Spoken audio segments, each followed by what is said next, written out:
Hey babes, your fairy rave godmother here, pulling up to tell you all the things that you didn't know you needed to hear to get through this dumpster fire world. Find your joy. Keep that inner fire going.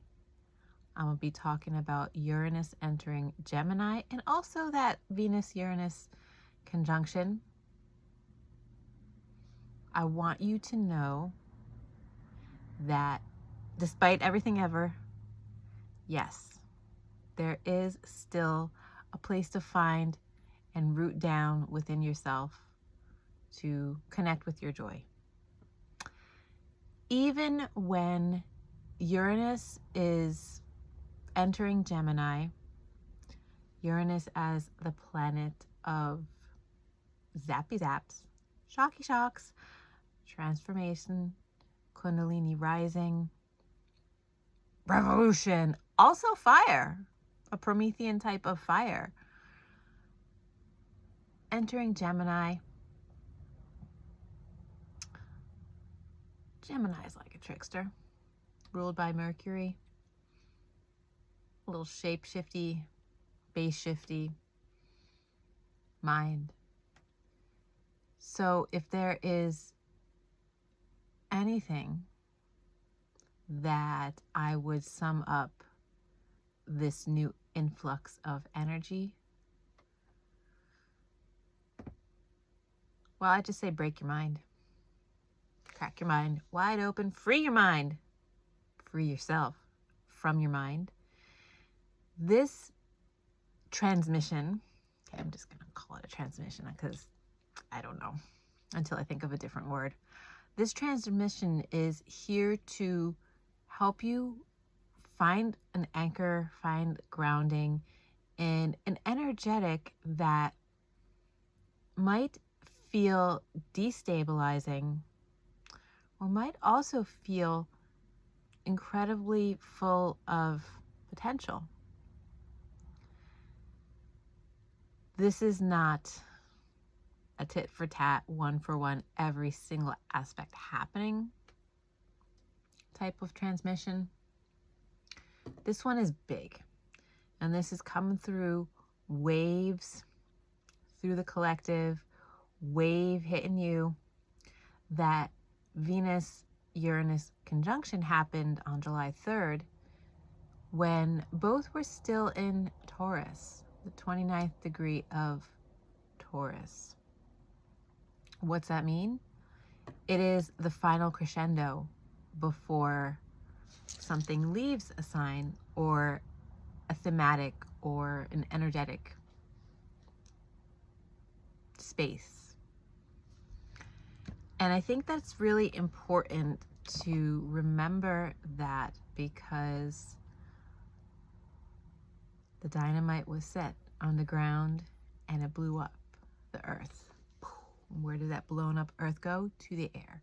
So now we're entering the air. The charge of Uranus in Gemini can be incredibly disruptive. And here, though, is that space for potential, because nothing is set in earth yet. The mind can always change. I take a lot of inspiration from non-linear experiences of reality. You know, most mainstream work, media, books, broadcasts are all speaking to a certain level of able-bodied mind, a shared reality, right? But there is also value in the spaces in between shared reality and whatever is not quite whole or working or linear.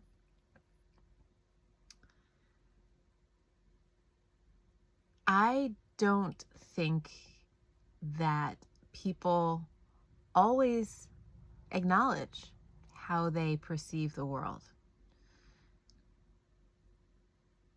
When I work with a student or a client, I'm going to get into the conversation relatively soon. Questions around experiencing the world. What's it like for you? How do your thoughts feel?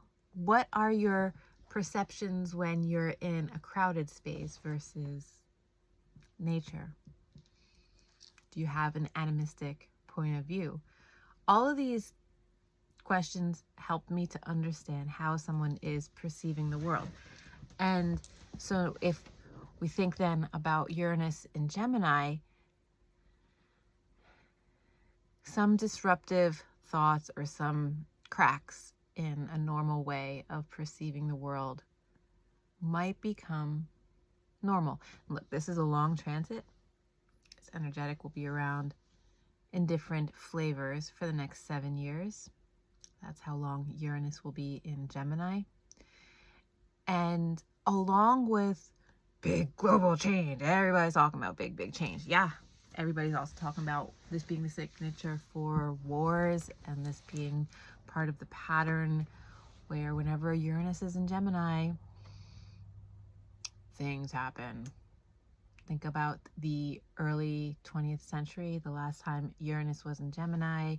We went through wars, we went through technological upgrades, we went through media changes. Seeing the birth of film and Hollywood and productions abroad as vicarious realities.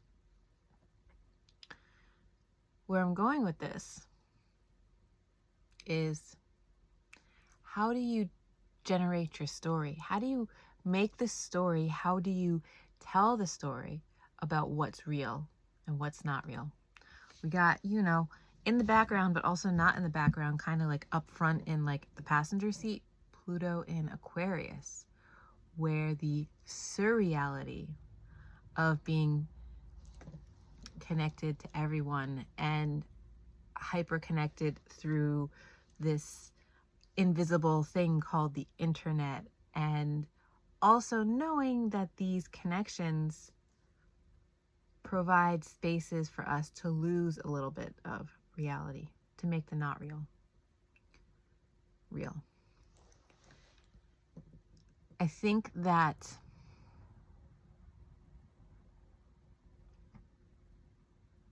going beyond the question of AI and wondering about the level of consciousness and sentience and space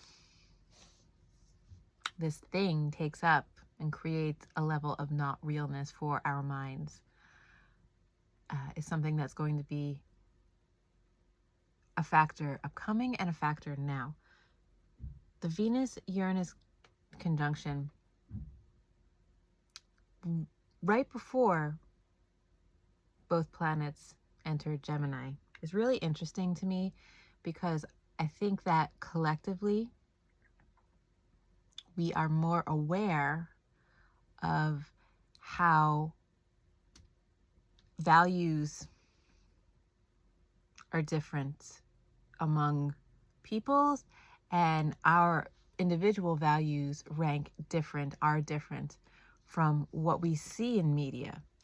Venus's values, shocking actions of willful harm here in the United States being enacted upon people through legislature. Shocking ways in which I sit back and go, man, I don't have the same values as this culture, as this government. I have splintered off into my own sort of in-between life, intercultural life connected globally because of the internet, but I value each person on the other end of that connection. And that person being part of my global net and the net and community of Planet Dust, we've sought each other out. And in some ways, we validate each other's humanity. We continue to seek each other out. So a lot of technology will empower us to forge connections with similar like-valued communities. A lot of this technology will empower us to dehumanize each other even further. And boy, girl, he, she, everyone, it is wild energetically.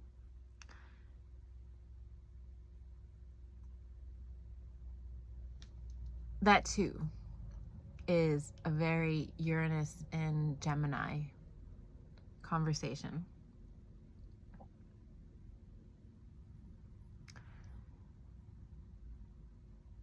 How much do our thoughts get zapped by this epic cultural Kundalini awakening? The thing about Kundalini is when it starts to move and it goes through, at least in human, the chakras, the collections of energy at certain points, you know, the energy will shock, blow out whatever is there on a psychological level to be worked out and worked through. The energy will blow it out. And this is where the rupture in reality, the break in shared reality, the, oh my goodness, I'm suddenly hearing voices or like having glitches in my perception and my reality is not whole. That's where these awakenings can get really intense for an individual. You're looking around at the collective like, man, oof. Ground down. That could look like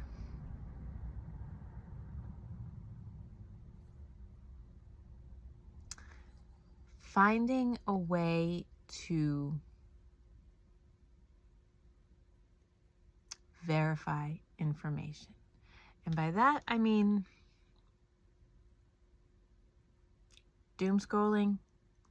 Okay, you know, I'm not going to tell you to stop, but that's a type of information and it's very disconnected, and we're looking at thoughts, feeling, images, opinions of people we don't even know. So what if, to ground down, you take 1 hour a week, one day, to actually have conversations with people you physically engage with? That might look like going to your local coffee shop and getting a bevy, making that a human connection, a human conversation.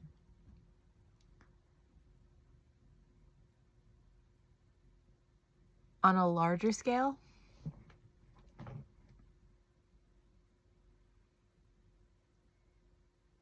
evolution is coming. The intensity of the energy that we're moving into, also supplemented, also complemented by some massive solar flares and Schumann resonance frequencies, the electromagnetic frequencies in the earth are off the charts. They throw in spikes left and right. This is all Uranus type stuff. And this is also very Uranus, the 29th degree Taurus type stuff into the air. Dynamite underneath blows the earth up.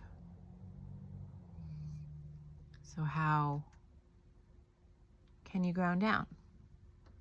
How can you find your spaces or find yourself in spaces that aren't necessarily complete and whole,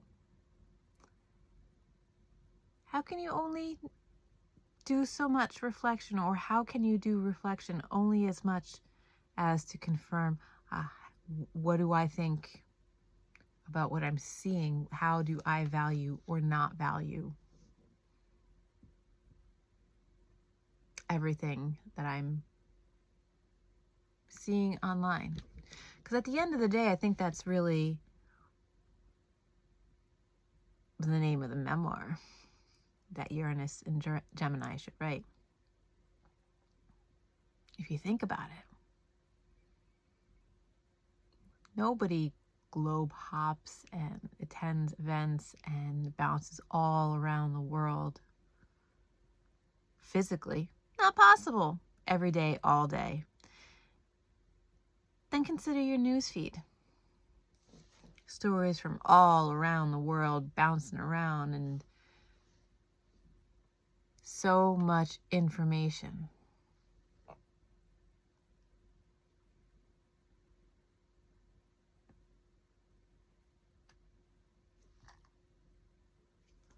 We're getting quiet here, honoring the nervous system.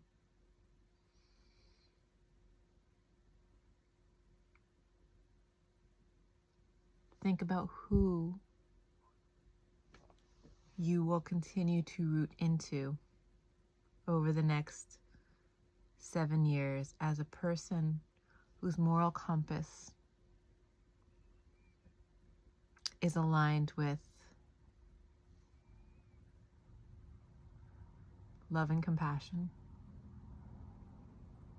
seeing another, and if you're good, or if you are able, meeting on that soul level. We also got that whole Neptune and Aries situation.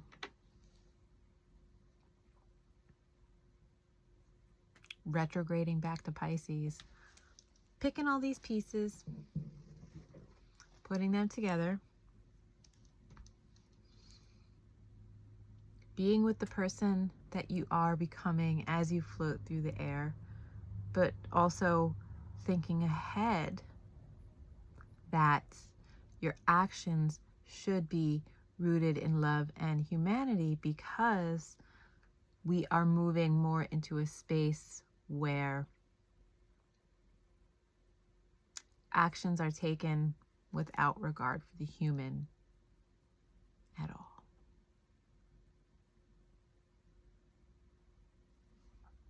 Stay grounded, stay human.